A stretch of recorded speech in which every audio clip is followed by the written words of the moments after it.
and welcome to Martech Advisor's Executive Interview Series.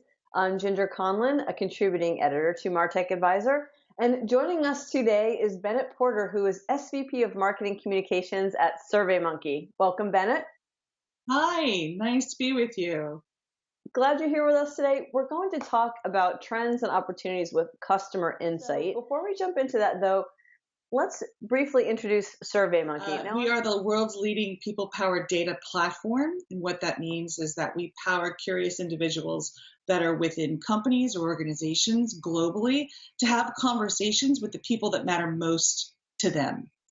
So what we try to do is get people to insights faster and in a scalable way so they can have those direct conversations with their customers so it makes a difference to their bottom line. Right. And that's excellent. So, let's talk more about that and about getting to that customer insight, right? So, a lot of companies do, and because there's so much surveying going on, what's a way that marketers can ensure that their surveys stand out and get answered? The easiest and best way to have your survey stand out and get answered is I have two pieces of advice for people. Number one is make sure that you're talking to people in a language in a way that's conversational. At SurveyMonkey, I think about more than 30% of our surveys are taken on people's mobile phones in the United States. And globally, actually 80%. So if you are still using your traditional market research survey, which is about 45 to 60 questions long, and it's taking people, and you have a matrix question in it, and it's taking people a long time to get through it, they're not going to answer. They're going to drop out. So always keep in mind the mobile experience and the fact that you are asking your customers to give you feedback, and it's got to be on their terms. So you need to make it simple. You need to make it easy. And if you're not doing things like that, people are going to drop out. The other, and this is a no-brainer piece of advice for people, is to make sure you take action on the results or the feedback that you get from your customers. The best way to lose a customer and the best way to get people to not respond is to not do anything with the data. Think about it this way, which is like the technology has changed quite a bit on how people take surveys, right? But we really haven't changed the instrument itself. Right, so we took the paper survey that people were used to either getting in the mail or talking to people about it, or stopping in the mall. Remember those? And you used to take it with the clipboard. But so we have translated, and the technology has allowed us to advance in terms of the way that we deliver the survey. But we actually haven't changed, the methodology in which we're asking questions. And that's why we see response rates at such a low rate today, because we haven't actually done the work to translate the actual instrument into a more conversational, that's fit for the internet and for mobile. Right. Yeah. This is such a great point. So, what are you seeing in terms of what marketers can do differently to make sure that their surveys actually translate into taking action that their customers will say, hey, you really listened to me? Yeah. So if you think about it, surveys have usually been part of the market research process. So that's like the back end process. And you think about, hey, we're going to make our customer experience better through surveys, and we're going to use that data, which is absolutely true.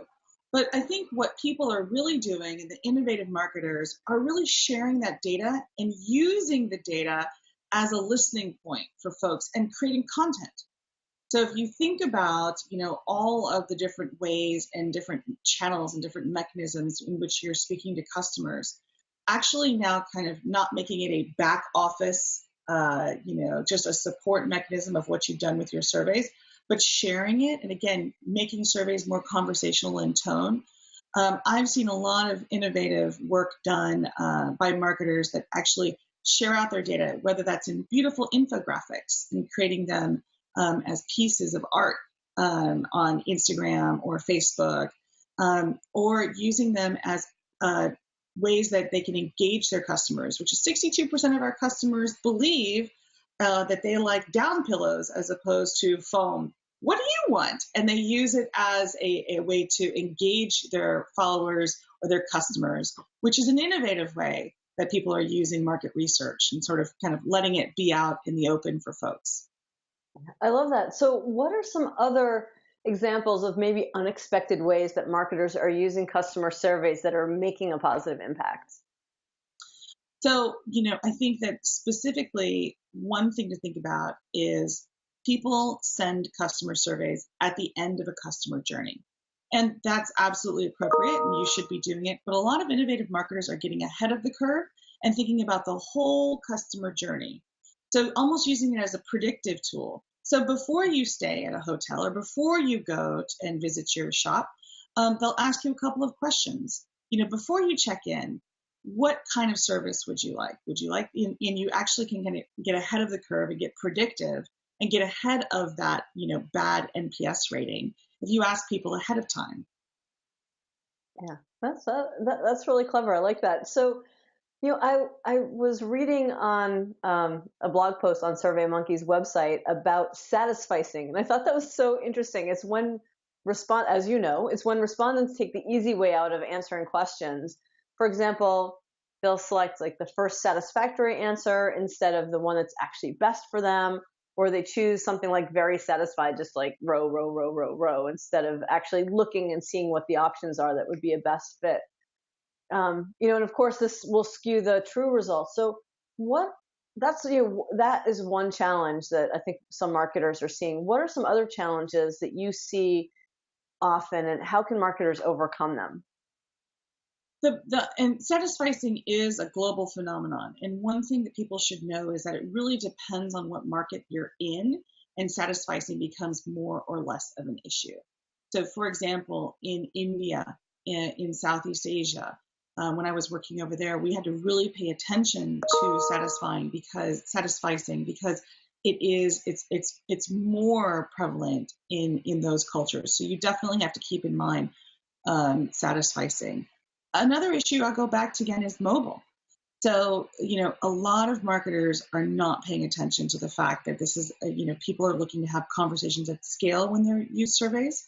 And so they start to use these mobile surveys. And again, matrix questions, you can't actually use a matrix question on your mobile phone. So customers are getting frustrated and they're dropping out and they're not sharing their experience. Or again, what they'll do is they'll just go down, down, down, down, down the list of matrix questions and just giving you something to get through it. Right. Yeah. It's important things to watch for. I almost feel like you need to maybe throw a little bit of the gamification in there. You think about all those fun quizzes that are online today, take a hint from the way that those are engaging people and add that, sprinkle that into some of your surveys where it's appropriate. Yeah, for us, what we're really doing is trying to innovate beyond surveys, and we really see it as a world where people-powered data is more what we want to build, and build a people-powered data platform. And I'll tell you a little bit about the differences of like where we can evolve from surveys and people-powered data. And the first one is one that you that you touched upon, which is that we keep the respondent experience in mind. So at SurveyMonkey, what we really focus on is building something that feels more like a conversation. So you'll have smart little UX cues that kind of help people move through your survey. And so it really becomes conversational. And really, if you think about it, the first 40 some odd years of market research was really built for the market researcher and not the customer. But what we realize is that without the respondent, without people, there is no data. So we really have to pay attention to the respondent experience. And at SurveyMonkey, our platform delivers a more powerful, a more robust respondent experience that's smarter. So it's more delightful to take. So that's number one in terms of where we're moving from surveys to people-powered data. Number two is that it really starts to mash up auxiliary data. So when you talk about how marketers can innovate, we talked about maybe putting surveys into and gathering feedback across the whole customer journey. The way that you can really do that, and how do you make your surveys smarter, is you leverage third-party or auxiliary data sources. most of the time surveys are sitting in sort of one silo, right? And it's not mashed up with other data sets. But if your customer satisfaction data actually talk to your Salesforce database, it would be better, and you could leverage both databases or get more out of both sets of data, right? So you'll know that, Right. hey, Ginger had an experience with Sam, this rep, and it led to a superior rating and Ginger being a more highly satisfied customer. What was it that Sam did? What can you encourage more customer experience reps to do what Sam did? Or, can you do something or learn more about what Ginger said to Sam to make both sets work better? So leveraging third-party auxiliary data sources is something that we see as really powerful, and something that we're building into our people-powered data platform. We offer data integrations with Marketo, with Salesforce, Eloqua, and more to come. So I think that's that's something that's exciting too. And finally, it is really kind of talking and leveraging speed and scale of today's technology and things like machine learning to making your surveys smarter, so that you don't have to ask somebody's name and age if you already know that. Or think about it like you don't need to know, like, where are you? Or did you visit a Target in the last 35 days? Because your mobile phone will actually have that information. So using machine learning and some of these, geolocation pieces of data, which is a mashup of sort of like big data and what we think of as people-powered data, will create a better and smarter feedback experience for folks in the future. So you just mentioned customer experience, and obviously, using surveys, you can improve the customer experience by acting on feedback, by making the survey experience better. Any other tips for improving customer experience through that people-powered data or that survey experience? Well, when you talk about customer experience, what we're really talking about is increasing loyalty, right, and accelerating revenue. At the end of the day, what we want to move, and what all businesses and marketers want to do, is move beyond that and really get into loyalty. And the way really to unlock this and make it a revenue driver is to decrease your time to insight. So the amount of time that it takes for you to get the data, munge it, figure out what it's saying, and then assign it to someone to take action, we need to compress that time frame. Before, you'd send a survey out, 90 days later, you could actually munge the data and get it out to teams to take action upon. Now compare that to today, where if somebody tweets at you, you've got about 3 minutes maybe to respond to someone. So if you really want it to make a difference to your bottom line, you need to really think about just sort of shrinking that time to insight. So what we say is to make sure that your data is actionable, you need to, number one, really establish your baseline. Make sure that you understand what it is that you're chasing. So what is your baseline, and how are you benchmarking against it? Are you benchmarking against it just specifically from internally, how you did last quarter, or to the market overall, right? So it will depend, and you need to make it very clear what you need to establish as your baseline. Second is set up a really robust customer experience program. And all great companies do, and they spend a lot of time on it. But make sure that you are spending your time investing in making sure they have the systems and tools to take action. So, again, making sure that there is a robust platform that's available for your customer engagement reps. And we talked about this earlier, which is think about the entire customer journey. Historically, traditionally, that we get those long receipts at checkout, right? And it's like, take the survey now that you've already visited the store. But if you think about engaging, because feedback should be quicker and because you can take action faster, you should be thinking about engaging the customers, ahead of the time when they visit your store or use your service, while they're experiencing it at an event, for example. How did you like the catering on Thursday? So we can fix it for Thursday dinner if that's what you're trying to do. And then, yes, finally, historically, what we've done is in the past, or at the end. And one thing, and finally, again, make sure that you take action. So we just built a customer experience platform or tool specifically called SurveyMonkey CX. And one of the great things that's super exciting for me is to see that you can assign people directly in the tool once you figure out what a driver was. You can assign it to a team member so they can take action upon it immediately. So it's just, again, breaking down those walls and silos of what historically, the market research was done by a group which sat in a silo of a place. And it took a while to kind of get it through an organization. And today we believe that, the people on the front lines, your directors and managers of customer experience or of marketing, need to have access to the data. So they need to do it themselves so they can take action and, again, compress that time frame. Right. Yeah. So great. It's great advice. Thank you. So, let's take a look forward. Now, you've given us some hints as to what's new and what's coming up with SurveyMonkey, but let's look at that, in two areas, the look forward. One, is there anything else with SurveyMonkey we should be keeping an eye out for? And also, in the market in general, any trend or tool that you're keeping an eye out on that you're excited about?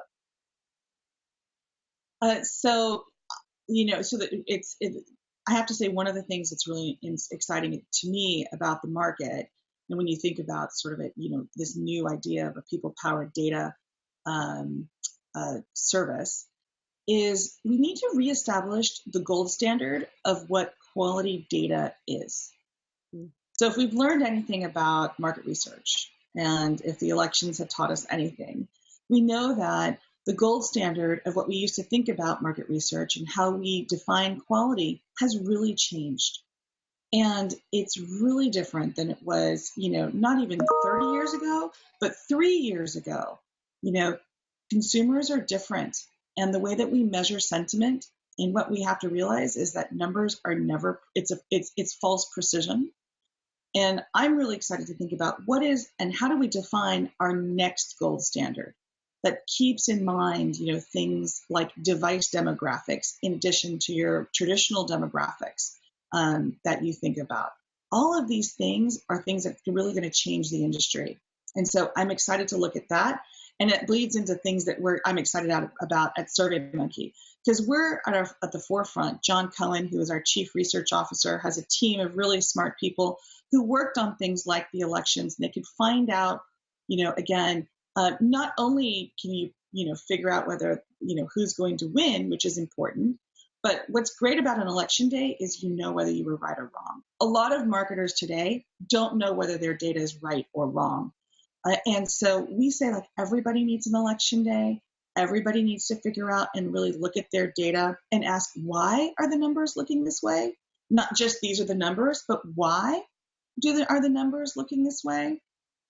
And we're taking all of the things that we learn and we're building it into the platform so that the platform is smarter. And so all of our customers really benefit from the learnings that we have on these big things like, how people feel about the political races and, the agendas that are being pushed forward. We are making our platform smarter because we know, how a question is asked. We know because we get about 3 million responses a day. So we know how to better ask a question so we can be predictive and help our customers do things like build better and smarter surveys. So we built a tool so we kind of, not everybody can have a survey scientist and their team at their beck and call like we do. But what they did is they built this really cool tool within SurveyMonkey called SurveyMonkey Genius.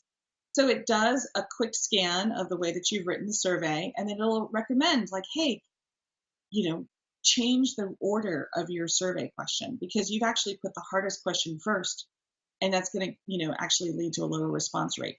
Move it to question 3, or question 2 is a leading question, or ask this as a multiple choice as opposed to a matrix. So they can actually do that diagnostics within people's survey, and it's leading to, again, a better response rate and a better customer experience for the people taking the surveys, for the respondents. Right, very cool. Well, Bennett, thank you so much. So much great information and really actionable advice today, and I appreciate the conversation. Thanks so much for having me. And also be sure to check out Martech Advisor's YouTube channel for other executive interviews, and thanks again for being here.